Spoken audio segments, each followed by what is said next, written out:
Welcome back. Have you ever wondered why so many ancient stories are filled with complicated family trees and multiple wives? Especially when we talk about history and faith. It is a topic that can feel uncomfortable, confusing even, but understanding the untold story of polygamy helps us see something vital. It shows how human appetite fractured faith. It reveals how compromise fought against the very design it was supposed to uphold. When we look at the historical landscape, we see a clear tension, a tension between what humans wanted and what was originally intended. To understand where things went wrong, we have to look back at the foundation.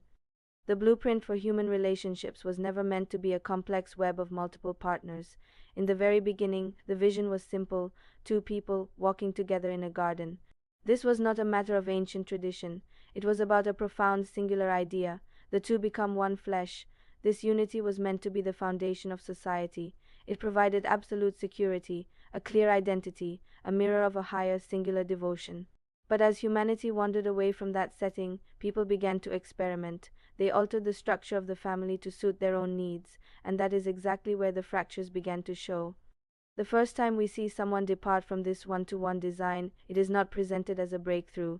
It is not a blessing. It is associated with a man named Lamech, a man known for his pride, his ego, and his violence.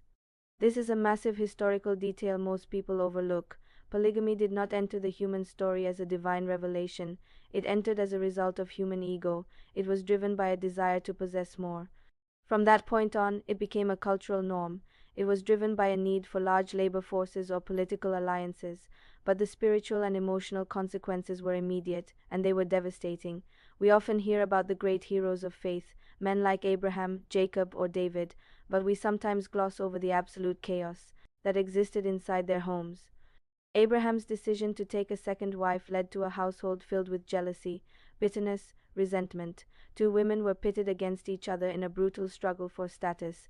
Their children grew up in the shadow of that division. This was not the original plan. It was a human shortcut that created a legacy of conflict for generations.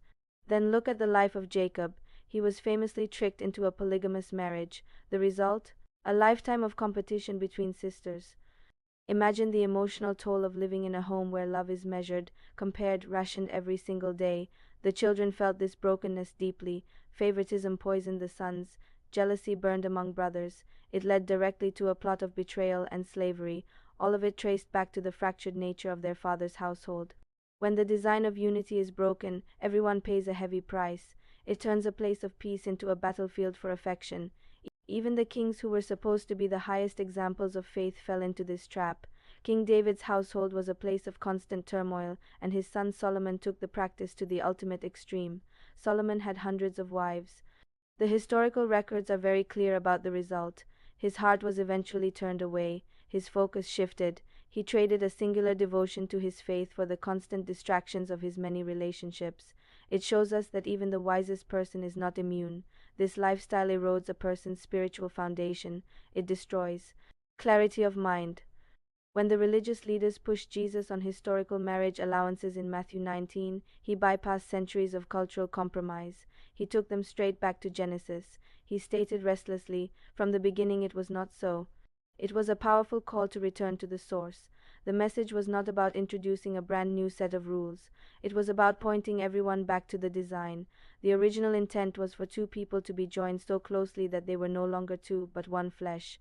This was not about restriction. It was about protection. It was about preserving the dignity of every individual. It ensured that love was never diluted, divided, or treated like a commodity.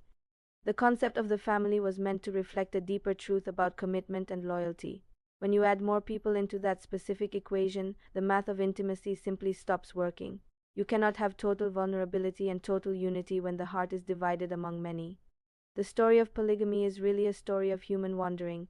It is a reflection of our tendency to think we know better than the original blueprint. But as we look at the wreckage it left behind, we see a beautiful and consistent truth. The original design of committed, singular love is where we truly flourish as human beings. It is where faith is strengthened, where children feel most secure, and where we find the most profound connection with one another. When we choose to honor that design, we are not just following an old tradition. We are aligning ourselves with a way of living that promotes peace over competition and wholeness over fragmentation. It is a journey back to the garden, back to the profound truth that one person can indeed be enough. God's design isn't a restriction to hold you back. It is a fortress built to protect your heart.